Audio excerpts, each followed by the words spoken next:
How about this? We talked about it earlier. Here's Kyle Shanahan on trying to get CMC the record. 18 games in a row is a big record. So, I mean, if we had a chance to do that, I was going to try to do it for him. And it's a little nerve-wracking. Last thing I want to do is get him hurt. But once it was big time for Elijah to run the ball like that to get us down there. Brock and I think Ronnie made a huge third down throw, I believe, that gave us a chance. And once we got close, we told him to stay loose because we were going to try. And got close, wish we could have done it for him. But I think that was a pretty big accomplishment just to do it for 17 games straight. So. Yeah, I mean, I get it. I do get it. I just know when I first saw it, and I wasn't even thinking about the record. In my mind, he's already got it. I know that this was to get it by himself, and that's special. But when you hear that, it sounded like it was Kyle's idea more than Christian's. It was Kyle's idea. Hey, stay loose, buddy. Yeah. We're going to get it for you if we can. I don't know if it was his idea, but he clearly was in on making it happen. I got no issue with it. But boy, did you open yourself up. You're playing with fire. You're really playing with fire. You're playing with fire. So you get the ball back. You're up 34-3, 11:47 to go. And the first play goes to Eli Mitchell. Now, Brock Purdy's still in the game. And I'm not sure if Trent Williams was at this point. I don't think so. Based on snap count, Jalen Moore played about 14 snaps. So I believe at this point you're going to some of your backups. Eli Mitchell, Purdy to Ronnie Bell on 3rd and 6. That's what Kyle was referring to. That was a huge play that brought the ball to Jacksonville's 45. Eli were your next 5 plays. All that got you to 4th and 5 at Jacksonville's 29, and you give the ball to Christian McCaffrey. 4th and 5 at the 29 with 6 minutes left. McCaffrey back on the field, and he gets the tote. He goes for 19 yards. Now they're at the 10. It's on. It's on. It's 1st and goal at the 10. McCaffrey, pass to McCaffrey, pass to McCaffrey. And that last pass to McCaffrey, incomplete with 3 minutes to go, game over. That was Darnold. Right. Sammy D. And Sam must have come in, when they picked up that last. Somewhere in there. Somewhere on that drive. Yeah. He replaced Purdy. Because Purdy hit Bell for the first down with 10:23 to go, and then the next pass was thrown by Sam Darnold. So I just, you're playing with fire, and I understand that Kyle referred to it as a big record. I don't know how big the record is. It's not to me to judge how big a record is or not. If he felt like McCaffrey wanted a chance to get it and he was okay with it, then go ahead and roll the dice. But if something happens, you're right, Mark, the whole show today would have been, if McCaffrey would have, even if he was going to be out for a game and he didn't score the touchdown or he got the record. Oh, even if he didn't miss a game. Right. But he limped off the field. Oh, I mean, it would have changed everything. Again, I know that football players and teams don't think that way because they can't. They just can't. I know we do, but they just can't. You cannot, in my opinion, you cannot spend too much time thinking about saving people for January because it's a fool's errand. Like, there's no way to do it. You can, let's get Christian down to 19 touches a game. Great. You've guaranteed yourself literally, absolutely nothing. Nothing. Nothing's going to protect them. Trent Williams was not 100% yesterday. Sounded to me, based on what I read and the reports I heard, that he had to talk the coaching staff into letting him be out there because he really felt like an emotional boost was necessary and he was the guy to provide it, and he was right. Now, he played hurt once before, and it didn't go well. And it was the game against Kansas City right after Christian was acquired last year. And the Niners got boat raced. And Trent Williams was not very good in that football game. So I had my eyes on him in this one to see, are we going to see that again? Remember, he tried to play through it in the playoffs as well and really, really struggled a couple of years ago. So eyes were on him, and this time it really worked. And now wrap that guy back up again, put him on his couch, and keep him there to Sunday because, 49ers have now 2 more games in the next 10 days. And I don't want to call them equally as big. I think they're bigger. Well, They're NFC games. they all get bigger as you go, and obviously Thanksgiving is a division game, and you may well be 7-3 versus 7-3. What I mean is, from an energetic standpoint and the competition you're playing, yesterday's game is a bigger deal to me than what this Sunday's game is. 49ers, and look, we've made these assumptions in the past, and we get wrong about it, but the 49ers are way better than the Bucs, and they should win this game. They should win this football game a number of different ways. Possible playoff preview. Tampa and the Niners. Possible. Tampa could be the 4 seed. They're going to either be the 4 seed or they're out because they're not going to be a wild card. You wouldn't think. You wouldn't think. Well, I don't know if Minnesota's season's going to go sideways, and there's really no one else. I mean, Minnesota's won 5 in a row. Right. So how long is that going to last? And there. But if you talk about other threats, like you're just about to say, in terms of like NFC threats, yeah, who else? Seattle, Minnesota, and Dallas, they feel like the 3 wild cards in waiting. But if Minnesota's season hits a wall, which I don't think is crazy talk, because they are injured and they're not coming back. Like, it's going to be Dobbs the rest of the way. Yeah. Keep an eye on what Justin Jefferson is doing. Like, he's healthy. You will not convince me otherwise. It's straight from the book of an agent taking over and being like, we're not putting you back out there on that field without a contract. They did not give him a contract at the beginning of the year. He's the best wide receiver in football. He should get the top contract out there, no doubt. So that means surpassing Tyreek Hill. And he's not going to play again until they get that figured out. But the pressure's mounting on both sides because it's like, wait a minute, now we're chasing the playoffs, Justin. And his response would be, exactly, Vikings. Now we're chasing the playoffs. Want some help? Okay, let's get it done. So keep your eye on that. But if that season goes south, who's waiting to take that spot? Tampa? Washington? New Orleans? Well, New Orleans, one of those is going to win the division. But it would be New Orleans or Tampa would be the other team.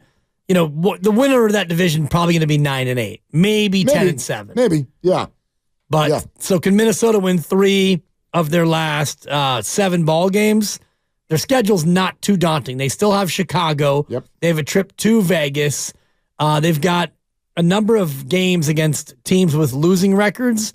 And Minnesota, you're talking about Minnesota? Yeah. Yeah. Beyond their quarterback situation. Well, you're right about what's coming up next, but you do have Detroit twice. Yeah, their last month is 2 Detroits and a trip to Cincy.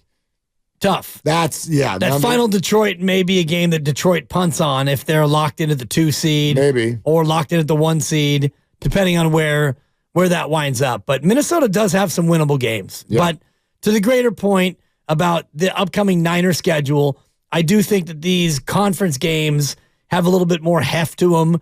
And Tampa Bay is an interesting team. We can get into it as the week rolls on because Baker Mayfield, he's been a gamer, and he's played better than many people would have thought. They do have a couple of good receivers, a decent running game, and a defense that is more than just a little bit feisty. Now, we can talk about who they've played and who they haven't played, and Tampa's been inconsistent and up and down, and the Niners should win that game. But you mentioned it. You've got 3 games in 17 days. Is that the number? You go Correct. Sunday, Thursday, Sunday. Yeah. That's tough. That's tough, especially with a primetime spot against the 12th man at Seattle. If they can navigate it, it actually sets up what is potentially the best rest advantage that the 49ers will have all year long. They do not have many of these, but if they can navigate Tampa and Seattle, they will go to Philadelphia with 9 to 10 days rest, while Philly will have come off of Kansas City short week against Buffalo, turn around and play another game. They've got to go through their whole 3 games in 12 days situation for Philadelphia, and the Niners will be on the back end of that. So, the import on these is high. I just look at the Bucs as a team that if we see yesterday's defense, I don't know how that team consistently moves the ball. The Bucs, they're not. No doubt. They're not gonna be able to. They have a good run defense, so this will be tough sledding for Christian. And maybe it's a Purdy game. It's a Debo game, too, because the way the Niners ran it yesterday with Debo, just that whole extra wrinkle that they haven't had, the ability to go end around, the ability to fake the jet sweep or give it to him on the quick swing pass, the ability to give the ball to Debo immediately in space is like a run play. When you just get the snap and you pitch it right out to him, that gives you an edge, I think, on other teams that you don't have when you have Debo on the sideline. So the Bucs are 4-5. That's 9 games. You know how many times they've scored over 20 points in the 9 games? Oh, probably twice? 3. Okay. 3 times. Beat the Bears 27-17 back on September 17th. Won at New Orleans on October 1st, 26-9. And then in a losing effort last weekend against the Houston Texans, 39-37. The Texans play fun football games. By the way, if you have fantasy players, not just on the Texans, but in a Texans game, start them. Yeah. It seems like the final score is 30-something to 30-something, just about every time. Yeah. Somebody gets 38, somebody else has 36, and then everybody moves on with their day. It's wild. Texans put 39 on Tampa. Right. And Tampa's only given up more than 20 or more 3 other times. They held Detroit to 20, and they gave up 25 to Philadelphia. That's the end of the list. Yeah. So CJ's a real deal now. He looks good. He looks really, really good. Rookie of the year, and as Peter King will tell us tomorrow when we talk to Peter King, he's got CJ Stroud on his MVP ballot. Has to. That's coming up tomorrow. Has to. I think this is one of the most spread out MVP conversations. I know we're only 10 weeks in. But we're 10 weeks in. 10 weeks in. And I feel like, again, not I could make the case for and then fill in the blank, but how about how many players can you not eliminate from the MVP conversation? I bet that number is huge. The Niners, quite frankly, have 2. I don't think you can eliminate Christian or Brock from that conversation. CJ Stroud is definitely in there. Jalen Hurts, no doubt, is in there. Lamar Jackson is obviously in there. Tua is in there. Is Tyreek Hill in there? Might go over 2,000 yards for the first time ever as a wide receiver. Could Josh Allen or even, obviously Mahomes. Did you mention Lamar yet? I did. Okay. Yeah. I'm sorry. I was trying to pull up the odds and no doubt. All the names you're throwing out. It's like, they're all in there. There's a scenario where that conversation turns to Jared Goff or Dak Prescott. Like, it's not there now, right? But it could turn that way when you look at their records. It could absolutely turn that way. Just looking at the FanDuel odds, and it's Mahomes is first, and then Hurts, and then it's Tua and Lamar, and then it's a big jump in the odds to Josh Allen and Joe Burrow and the rest. Oh, Burrow, there's another one. Yeah. Although they're in last place right now. Right. With a winning record. They're 5-4. But that division is just drunk. That division is absolutely drunk. 7-3, 6-3, 6-3, 5-4.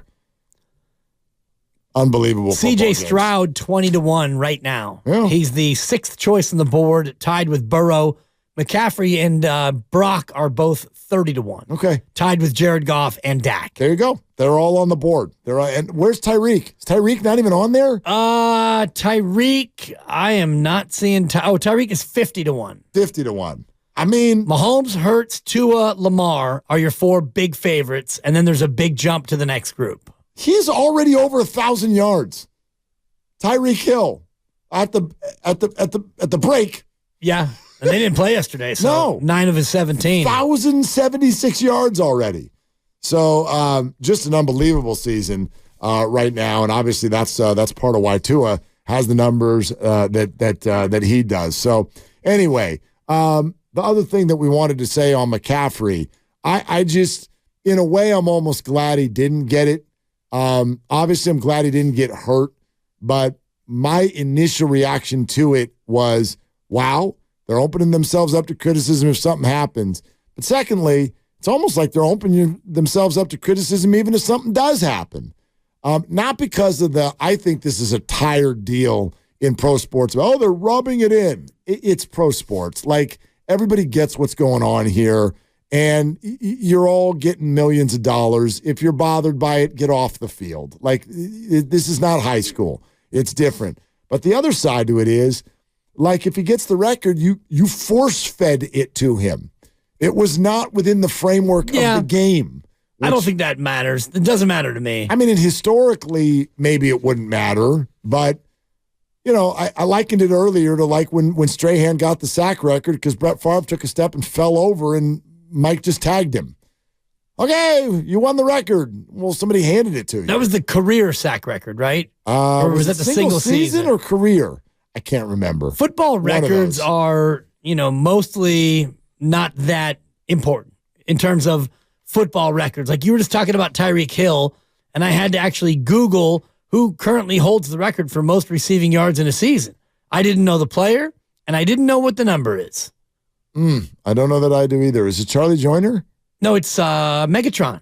Oh, Calvin Johnson. Right. And it's not even 2,000 yards. I know it's no one's 1964, ever, I think. no one's ever done 2,000. But now that it's 17 games, when Tyreek breaks the record, we're going to look at it and go, 17 games. Right. I mean, right? Am I right? And then we'll forget. And then we'll forget and move on.